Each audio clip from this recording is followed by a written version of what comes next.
सभी श्रोताओं का रामायण की कथा में हार्दिक स्वागत, अभिनंदन। आज के प्रसंग में आप सभी के सामने प्रस्तुत है राम भरत मिलाप। बढ़ते हैं कहानी की तरफ। अनेक प्राकृतिक शोभा वाले दर्शनीय स्थल चित्रकूट पर्वत पर स्थित थे। अतः चित्रकूट में निवास करते हुए राम उन दर्शनीय स्थलों का सीता को घूम घूम कर उनका दर्शन कराने लगे। भांति भांति की बोली बोलने वाले पक्षियों, नयनाभिराम पर्वतमालाओं तथा उनकी शिखरों, विभिन्न प्रकार के फलों से लदे हुए वृक्षों को देखकर सीता अत्यंत प्रसन्न हुईं। ऐसा ही जब एक दिन राम प्राकृतिक छटा का आनंद ले रहे थे तो सहसा उन्हें चतुरंगड़ी सेना का कोलाहल सुनाई पड़ा और वन्य पशु इधर उधर भागते हुए दृष्टिगत हुए। इस पर राम लक्ष्मण से बोले, हे सुमित्रानंदन, ऐसा प्रतीत होता है कि इस वन प्रदेश में वन्य पशुओं के आखेट हेतु किसी राजा या राजकुमार का आगमन हुआ है। हे वीर, तुम जाकर इसका पता लगाओ। लक्ष्मण तत्काल एक ऊंचे साल वृक्ष पर चढ़ गए और इधर उधर दृष्टि दौड़ाने लगे। उन्होंने देखा उत्तर दिशा से एक विशाल सेना हाथी, घोड़ों और अस्त्रों शस्त्रों से सुसज्जित सैनिकों के साथ चली आ रही है, जिसके आगे आगे अयोध्या की पताका लहरा रही थी।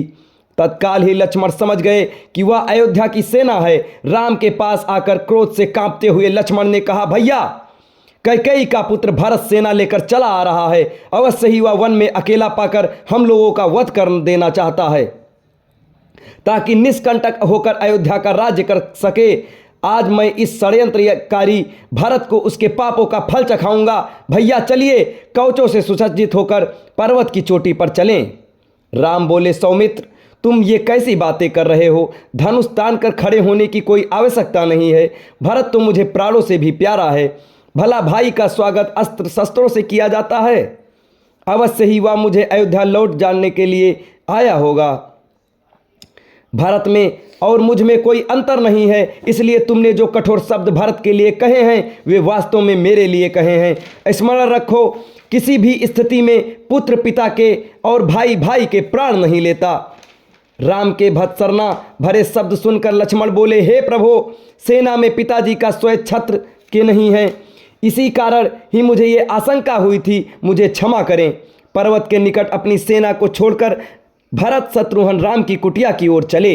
उन्होंने देखा यज्ञ वेदी के पास मृगशाला पर जटाधारी राम वक्कल धारण किए बैठे हुए हैं। वे दौड़कर रोते हुए राम के पास पहुँचे। उनके मुख से केवल हे आर्य शब्द निकल सका और वे राम के चरणों में गिर पड़े। शत्रुघ्न की भी यही दशा थी।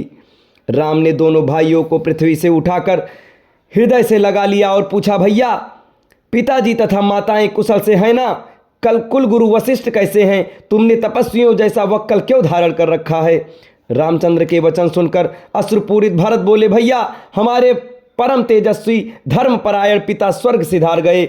मेरी दुष्टा माता ने जो पाप किया है उसके कारण मुझ पर भारी कलंक लगा है और मैं किसी को अपना मुख नहीं दिखा सकता। अब मैं आपकी शरण में आया हूं। आप अयोध्या का राज्य संभाल कर मेरा उद्धार कीजिए।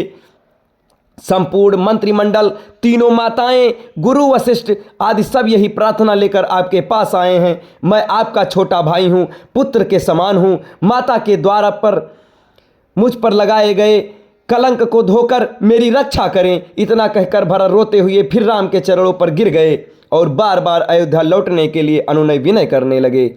अब भगवान राम, लक्ष्मण, माता सीता क्या अयोध्या वापस जाएंगे या नहीं, आप सभी लोगों को अगले वीडियो में बताया जाएगा। तब तक हमारे साथ बने रहें। धन्यवाद।